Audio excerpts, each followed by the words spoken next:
आहेत. पण त्यांनी जर पिक्चर काढायचा असेल तर त्यांना माझा मित्रत्वाचा सल्ला आहे की 2.5 वर्षामध्ये मंत्रालयात आलेला 1 दिवसाचा मुख्यमंत्री हा चित्रपट त्यांनी काढावा.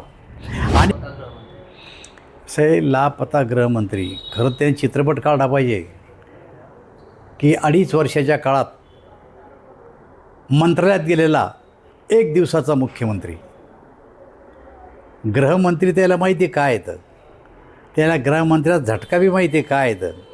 पण त्यांनी जर पिक्चर काढायचा असेल तर त्यांना माझा मित्रत्वाचा सल्ला आहे की 2.5 वर्षामध्ये मंत्रालयात आलेला 1 दिवसाचा मुख्यमंत्री हा चित्रपट त्यांनी काढावा.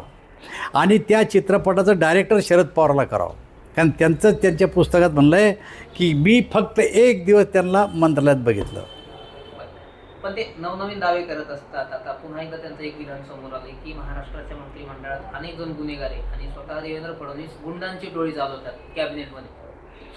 असं आहे, संजय राऊताला जर चॅनल किंवा वर्तमानपत्रात यायचं असलं तर अशा प्रकारच्या बातम्या ते देतात.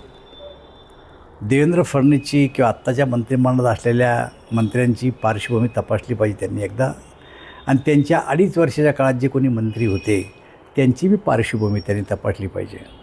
मला असं वाटतं की आत्तापर्यंतच्या इतिहासात देवेंद्र फडणवीस आणि आमचे भारतीय जनता पार्टी जेवढे काही नेते असतील त्यांच्यावर कुठल्याही प्रकारचे अशा प्रकारचे आरोप नाही की जे गुंड आहेत. खरे गुंड तर यांच्या पक्षात आहेत आणि यांच्या मंत्रिमंडळात होते.